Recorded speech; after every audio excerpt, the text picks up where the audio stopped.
How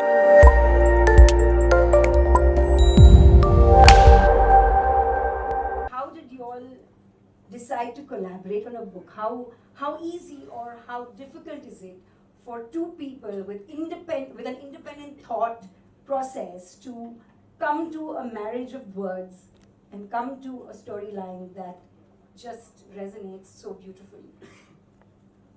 Okay. There is a mic. Oh, yes. So, start. I'll give you this. Yeah. Check. Yeah, it's all How about a loud enough voice? right. Okay. Wait up. Check. It's fine. Audio level put Check. on, please. Here. Check. Yeah. Okay, so I think it started with the fact that we're very good friends. And like she said, we met over discussing Buddhism. So we didn't have many arguments. I think the point was that it was a story that gripped both our, I think, imaginations. It was a story whose time had come, and it needed to be. We felt it needed to be told.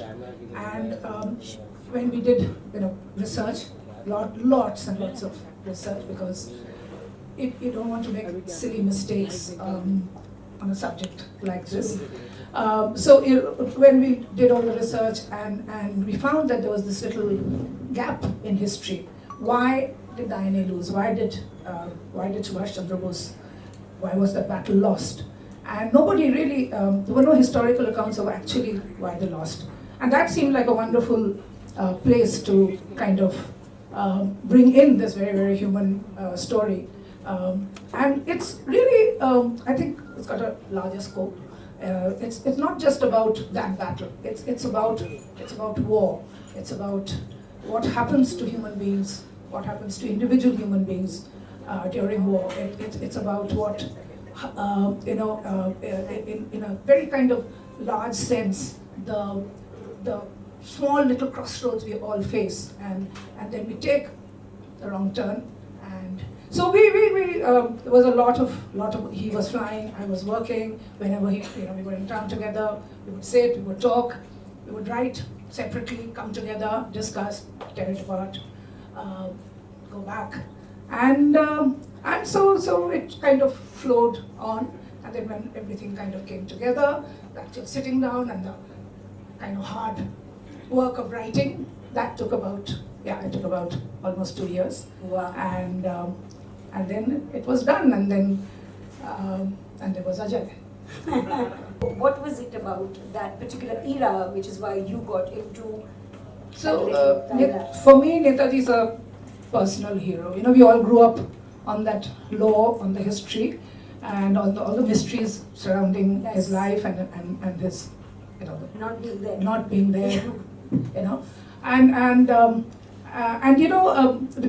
My uncle of mine, he was like one of those Netaji fields. He really researched stuff and found out, and I think it was when the idea came that we're going to write about this. It was like I've always wanted to write about this. Always, it was sitting in the back of your head somewhere in your life, and now. So I really believe that we don't choose the stories. The stories choose us. Yeah. We are there at a particular point of time when the story needs to be told, and it comes into our lives, and then there's somebody who actually becomes, I think, the vehicle. The characters choose us. We think we create the characters, but the characters kind of creep up onto us, and that's how you actually get down to betrayal. Yeah, I think the biggest betrayal, I think, is what we do to ourselves, isn't it? When we kind of, I think, give up, tell ourselves lies. I think New Year's, absolutely. So I think you can only get betrayed by somebody if somewhere inside you've kind of given up. Otherwise, I don't know if you can really be betrayed. I think as artists or writers or filmmakers, so we're not trying to start riots. We're not trying to.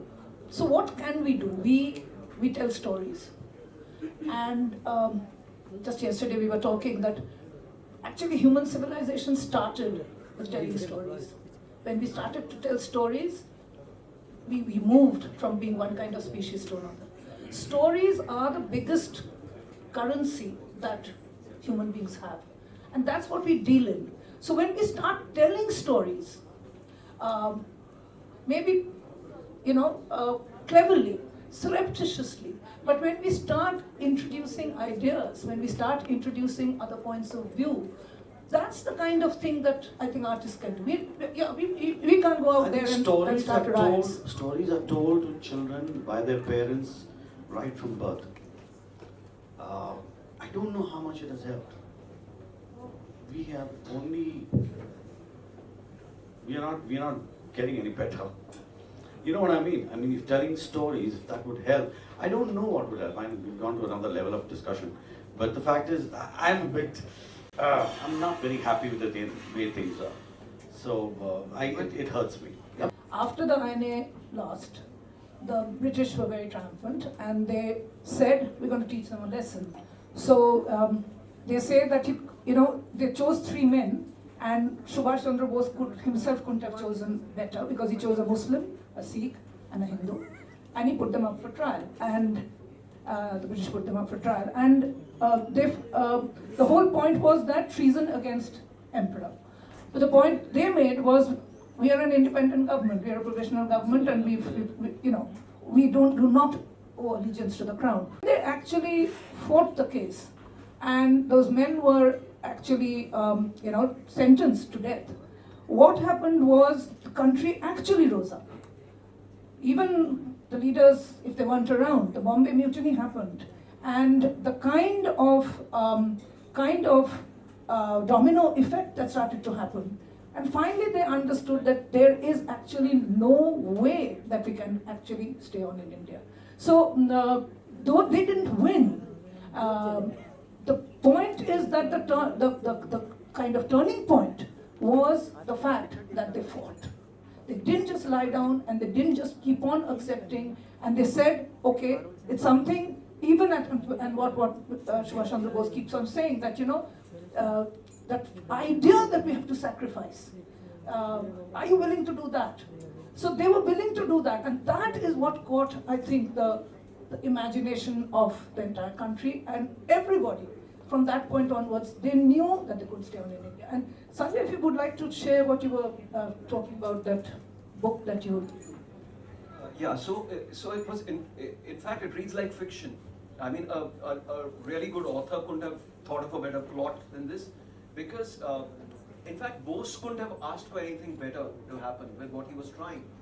And Tishu and I were discussing how ironical the entire experience must have been for the British, because what they were trying to prevent in actually smothering information about Ghose and everything else, but when they put these 3 people on trial, they actually publicized what they were trying to actually keep under wraps.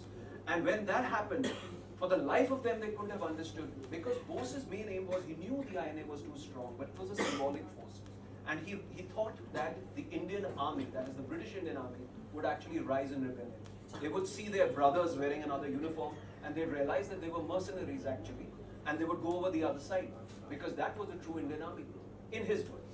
I mean, opinions can of course differ, but that never happened. However, because of the Red Fort trials, it all came to light, and India suddenly started becoming patriotic in a different hue, in a different kind of way. When their field marshal, was asked in 1942 that, can you hold India? His reply was, I have no reason to suspect the loyalty of the Indian sepoy, sepoy as they used to call them. But in 1945, when he was asked the same question, he did not reply for a long time. And when he replied, he says, I have no answer to give. I cannot guarantee the loyalty of the Indian sepoy today, because he has seen what it is to be Indian. So their foundations were shaking. And when the first mutiny, the naval mutiny, happened in Bombay, they realized that they could not hold on anymore. There is a very interesting book which is out now called Holding On to the Jewel.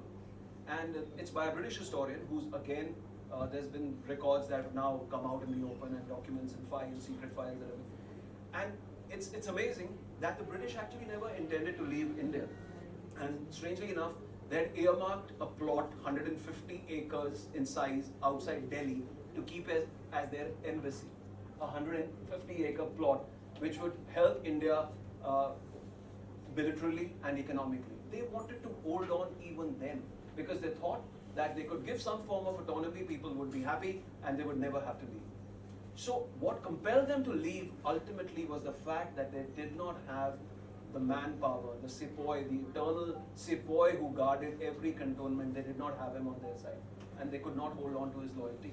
They decided that before they are slaughtered to a man, which was a nightmare from the 57 mutiny, they better leave. And their communications that happened at that time bear this out to a large extent. Just tell you an incident. Yes, this took 2 years to write, and it was about something that was really close to your heart, a story that you said needed to be told at this point of time. As two individuals, was there ever a point when you were writing that you thought that the story had to go a different way, or were you always, on agreement with everything? Well, actually, And who won the rounds most of the time?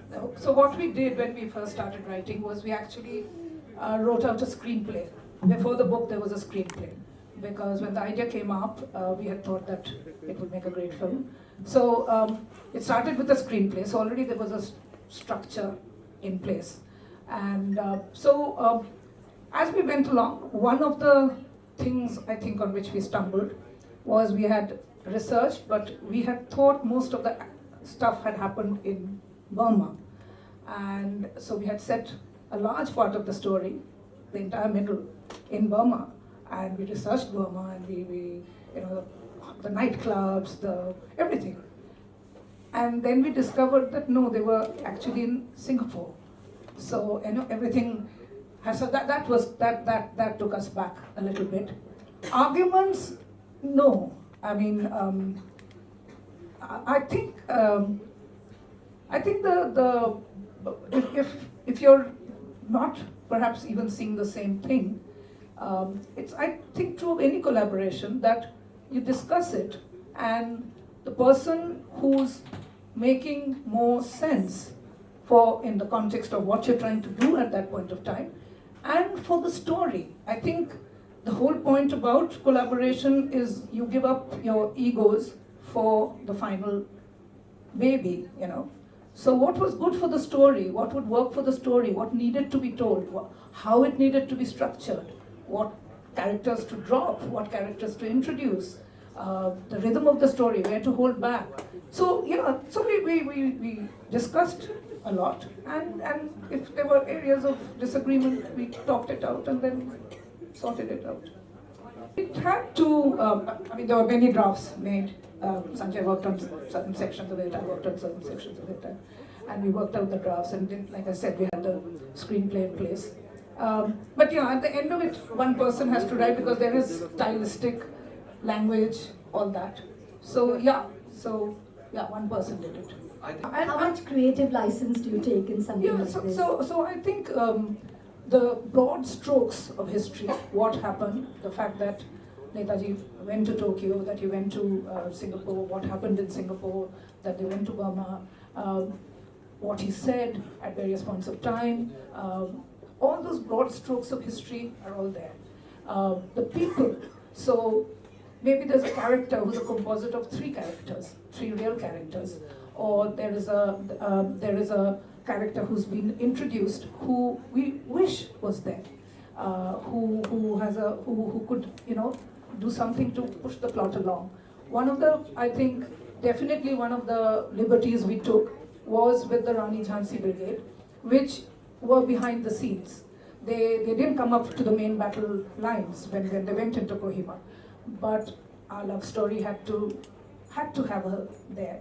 So that's one liberty we took, and we said yes, some of them did go into the forward medical stations. So for I think the sake of what the story needed to say about this one betrayal which stood for so many betrayals, so many ways in which that time and that action was betrayed.